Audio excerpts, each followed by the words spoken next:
Here is a long, engaging story written in plain paragraphs with emotional depth, smooth pacing, and a powerful hook, perfect for a 15-minute YouTube narration.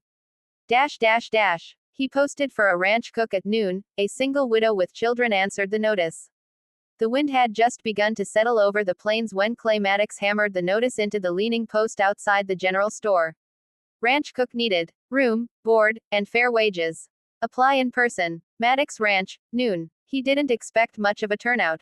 Folks knew the Maddox place was miles from town, known for hard work and even harder silence. It had been 3 years since his wife died, and though he never said it aloud, the empty house felt hollower by the day.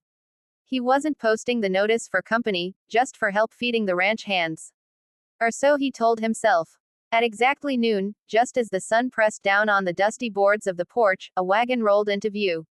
Its wheels creaked, its mare looked tired, and sitting at the reins was a woman with a baby bundled beside her. 2 more children, 1 boy and 1 girl, peered over the edge of the splintered bed of the wagon. Her dress was faded but clean, and her eyes held more strength than fear. "My name's Ada Sullivan," she said, stepping down carefully. "I came about the notice." Clay blinked, not expecting a woman alone, especially one with children. "You see what the notice says, ma'am. It's a rough place. Hard land, long days." She met his gaze evenly. "Rough is all I've ever known. We just buried my husband last winter, and the children need food, not pity. I can cook for an army. If you'll give us a chance, we won't be trouble." Clay hesitated, one hand resting on the post as if it could answer for him. The ranch hands behind him watched with curiosity. No one spoke. Finally, he gave a slow nod. "Unload your things. Supper's at 6. The Maddox Ranch had not seen a woman's shadow in years. The bunkhouse kitchen was dusty, the stove black with neglect. Ada tied on an apron like a soldier strapping on armor. Her children, Emily, 12, Jonah, 8, and baby Ruth, followed orders without question. They swept floors, gathered eggs, and fetched water while she coaxed life from the rusty stove and simmered stew scented with thyme and onions. That first meal startled the ranch hands into silence. They were used to beans and burnt meat at best. Ada fed them hot bread, potatoes seasoned with rosemary, and tender beef stew. Jonah shyly carried plates to the table, and Emily refilled coffee cups like she'd done it all her life.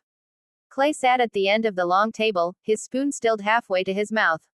The smell, the warmth, the quiet hum of children's footsteps, it tugged at something deep and long unattended. He cleared his throat and muttered, "Good food," as though admitting more would break something inside him. Weeks passed. The ranch ran smoother than it had in years.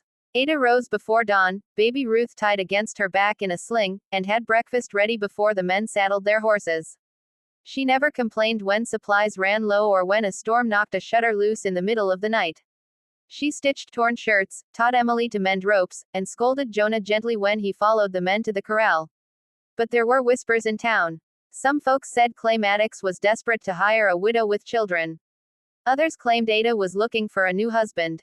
Neither was true. She slept in a small room near the kitchen with her children bundled close. Clay spent his days in the fields and his nights smoking on the porch, staring at the stars like they owed him answers. One evening, a rattlesnake coiled near the chicken coop. Jonah screamed, and before Clay could reach him, Ada snatched a shovel and ended the threat with one clean strike. When it was done, she trembled only a little. Clay took the shovel from her, his voice low. "You didn't have to do that alone."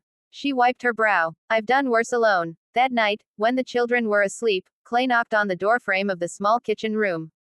Ada looked up from darning Jonah's socks. "You're not alone here," he said quietly. Her eyes softened, just a fraction. "Some days I forget that's possible." A new season settled over the land. Baby Ruth took her first steps on the kitchen floor. Emily began teaching the ranch hands, children their letters on Sundays. Jonah followed Clay everywhere, asking questions about horses, cattle, and storms. Slowly, a fragile sense of belonging took root. Yet Ada carried a fear she didn't speak of, fear that if she failed, Clay would send them away.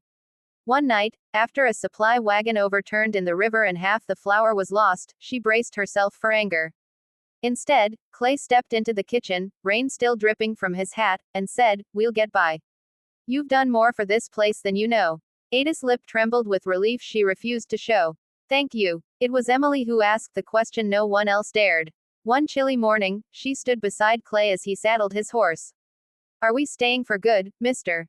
Maddox?" He paused, gripping the saddle horn. Do you want to? Emily nodded. Mama smiles more here. Jonah sleeps without nightmares. And baby Ruth says your name before anyone else. Clay swallowed hard. Then I reckon you're staying. That night, he sat with Ada on the porch, the sky washed in violet dusk. The children slept inside, worn out from chores and laughter. I never meant to find a family again, he said quietly. I never meant to ask for one, she replied. The silence between them was soft, no longer hollow. He turned his weathered hands over, palms up, as though offering something invisible. She laid her hand atop his, not as a promise, but as an answer. By the time spring painted the fields in wildflowers, the Maddox Ranch wasn't just a place of work, it was a home stitched together by loss, grit, and unexpected grace. The notice Clay posted at noon had been simple, almost forgettable. But the woman who answered it carried more than a skillet and a tired heart. She brought life back to a ranch that had nearly forgotten its own. And in doing so, she found the one thing she thought was gone forever, a place where she and her children were wanted. If you'd like. A title variation. Story broken into episodes. Dialogue added. Narration pacing for voiceover. Just let me know.